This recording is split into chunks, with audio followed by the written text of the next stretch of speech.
History has two faces, the one we all learned in school, presidents, battles, treaties, and another face, older, stranger, written in runes and starlight. This is our history, that is, the history of witches and mages. This second history does not belong to mankind. It runs beside human history, hidden like a shadow river. Where engineers see rockets, mages see disturbances in the ether. Where generals see conquest, witches record the fight to keep balance between realms. Understand this. After Hitler conquered the world, his regime was already preparing to conquer the stars. Every man-made object in space today carries the echo of Nazi blueprints. From the V2 rocket to visions of orbital stations. These ideas were drawn long before the Allies even imagined any of this was even possible. This is, the Nazis aimed at interplanetary war, the scrubbed story of Hitler's space empire that almost was. In June of 1945, the US Army's own newspaper, Stars and Stripes, ran a headline that has been forgotten. Nazis aimed at interplanetary war. Search YouTube, search the history channels, you won't find it. 80 years later, the story has been scrubbed. Why? Maybe America was embarrassed. Embarrassed that a country the size of Texas had outpaced them in science. Hitler's scientists had gone to a level beyond anything the Allies could match. We're told the US won the race with the atomic bomb, but that's another myth. I'll cover that in a future episode. The truth about the Manhattan Project. In the human world, Lieutenant Colonel John A. Keck described solar power stations 5,100 miles above Earth, winged V-rockets, colonies beyond the sky. But in the mage world, the record reads differently. The Reich has broken the fifth seal of the heavens. Their machines seek to pierce the firmament. Two worlds, two versions of the same moment. One truth hidden inside the other. As mages, witches, and alchemists, those who keep the hermetic sciences, we live in both worlds. We know this knowledge reaches beyond human comprehension. Humans live by emotion and instinct. The hermetic texts call them beasts for this very reason. Our role is not to boast, but to witness, to record, to warn. And that is why I bring this forward now. Because the history you were taught was rewritten, scrubbed, sanitized, but the hidden world remembers. Now, step back with me into the past, to June 1945. This is the Paris edition of Stars and Stripes. No edits, no commentary, only the words as they were printed. Nazis aimed at interplanetary war, by Richard Lewis, Stars and Stripes staff writer. The establishment of a solar power station, 5,100 miles above the Earth, and the exploration of interplanetary space were the ultimate objectives of Hitler's rocket scientists who developed the V-weapons. Lieutenant Colonel John A. Keck, chief of ETO Ordnance's Enemy Technical Intelligence Branch, told a press conference in Paris yesterday. These objectives, as well as fantastic secret weapons the Germans were developing at the war's end, have been revealed to US Ordnance intelligence officers by German scientists, who are not only willing to talk freely about their work, but are eager to continue their experiments in the US, Keck said. Keck asserted that the US Army not only believes the scientists have something, but that their approach to the realization of space travel and extraterrestrial power stations, long the dream of science fiction writers, is practical and is based on sound engineering principles. Keck, whose disclosures had correspondents sitting on the edges of their chairs, threw the press conference into an uproar when he said in a matter-of-fact tone, "These scientists, we are impressed with their practical engineering minds and their distaste for the fantastic." As the confusion turned into a barrage of questions, the ordnance expert begged off from explaining details, pleading that he had to go back to his office to interrogate more scientists.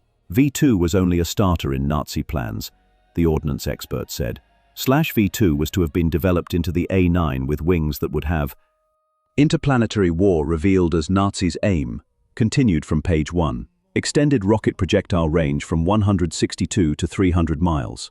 Then it was to come the A10, which the Nazis planned would reach ranges of 1,200 to 1,600 miles, and which would be capable of destroying large areas of a city like New York. The scientists told Keck and other US ordnance men that the A10, with auxiliary wings, could be developed commercially to transport mail between Europe and America. The scientists estimated this superspeed mail service could be developed within a quarter of a century, under favorable research conditions. Scientists reveal second goal.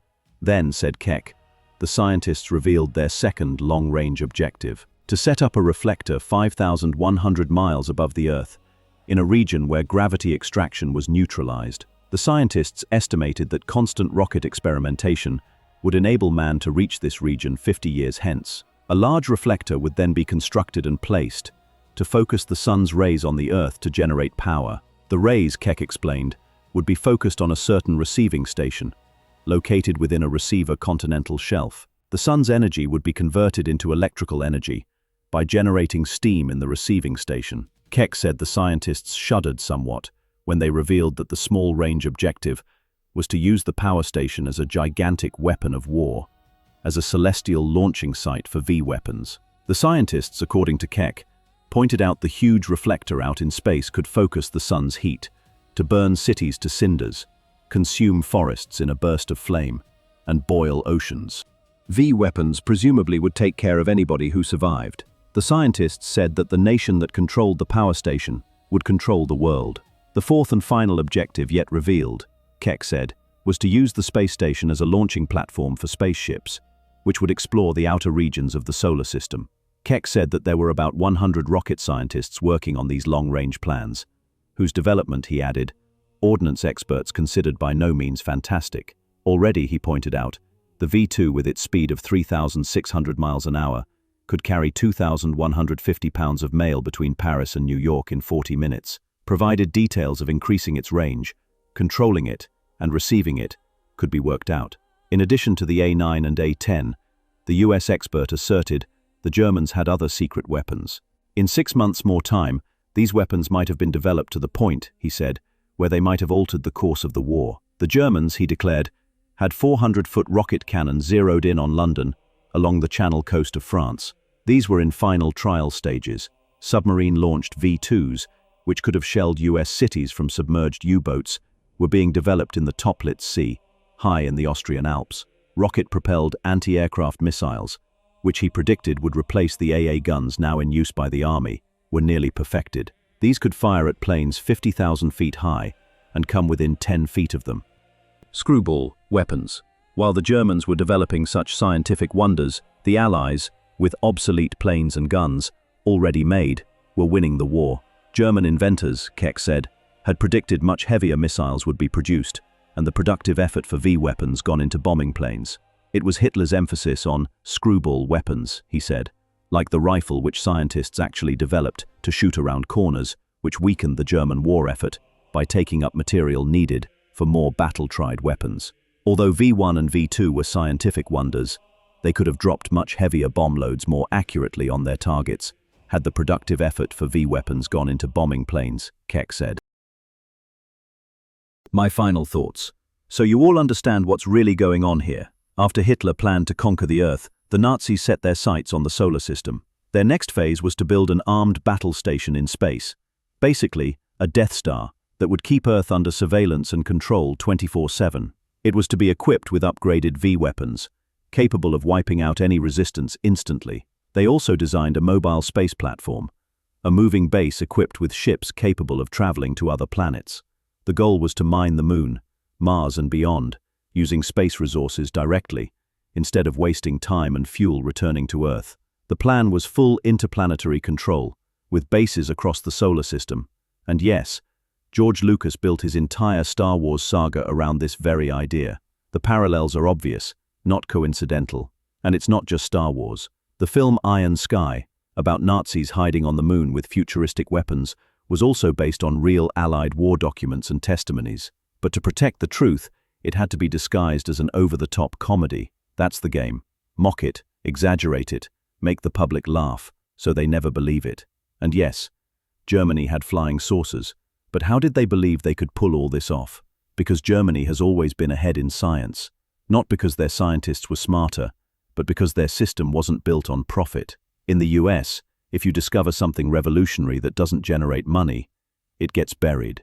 But in Germany, if it advanced science or national power, it got support. That was the difference. Our scientists, too often sloppy, lazy and biased, and this entire Nazi space program, buried, suppressed, rewritten. Because how do you tell the American people the Nazis had plans to control the solar system? You can't. So you lie. Oh, and yes, Hitler and Eva Braun did escape. On the next episode, I'll show you what the Nazis claimed they found on Mars, and it's straight from another official military document.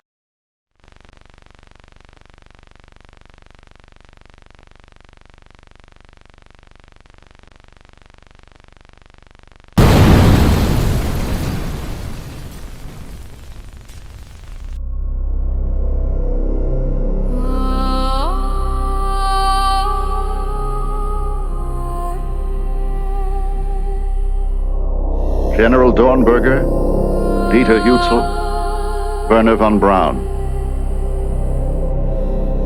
This is the first film taken by their new allies of those who made the V2.